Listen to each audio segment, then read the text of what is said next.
And Donald Trump is in Marietta, Georgia right now, speaking to voters out there. He's going to be joined at some point by the gubernatorial candidate, Rick Jackson, along with Senate candidate Mike Collins. He's there to discuss Trump accounts and also help those gentlemen campaign in that state.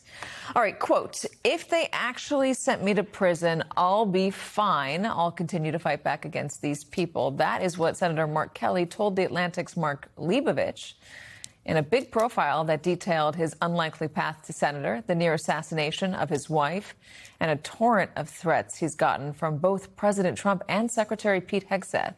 Threats that ultimately raised his political profile and could put him on a path to 2028. Joining us, staff writer for The Atlantic and MS Now political contributor Mark Leibovich. I like this piece a lot, Mark. I read a lot of your work, and you're not often taken by people, and it seems like you were a bit taken by Senator Kelly.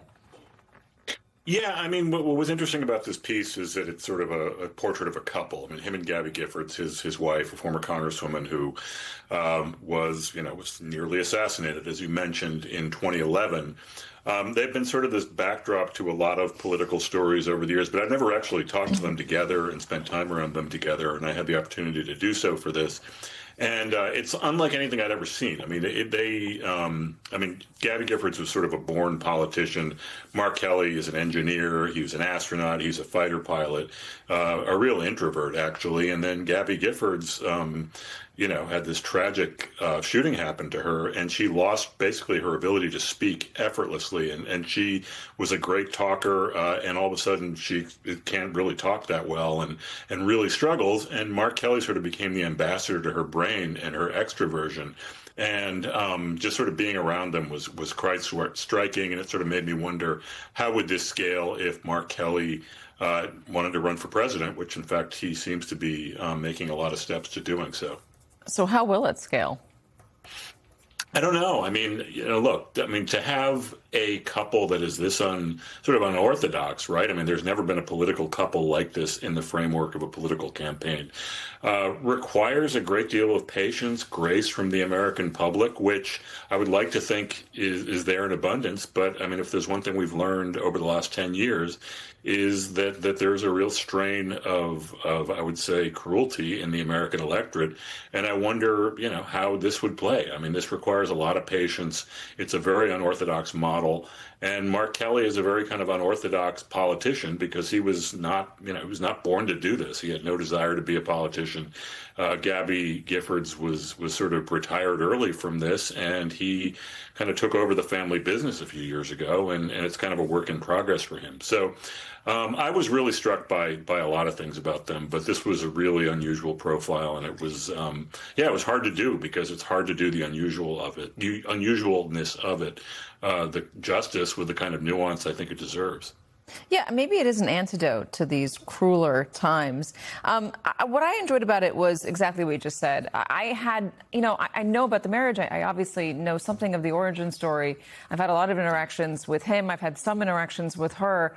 I've never seen them interact together. And the way you describe it in your piece is very charming, difficult, but very charming and endearing.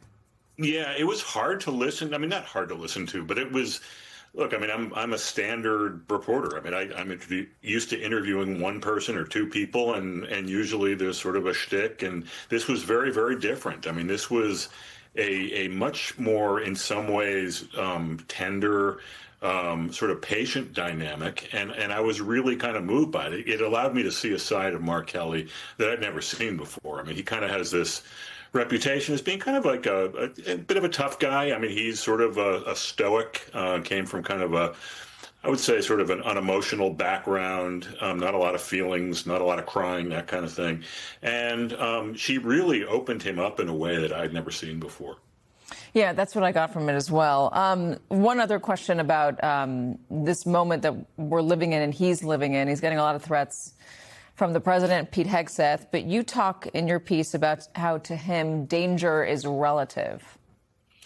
Right. I mean, look, this is a person who has lived a very dramatic, very, very sort of high risk life, right? I mean, 39, combat missions in Iraq and Kuwait back during the Gulf War.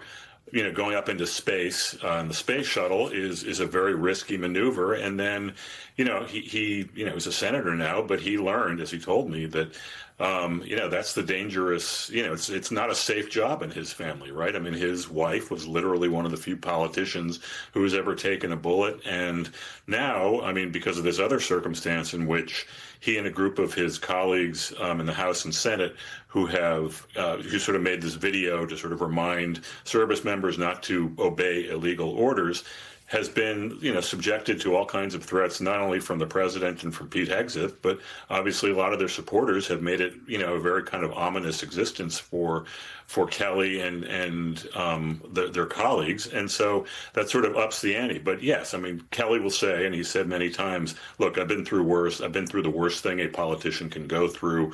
And sort of, I'm used to this. This is what I signed up for. And obviously, it's not fun, but it is something that he has learned to sort of weave into his everyday clothes.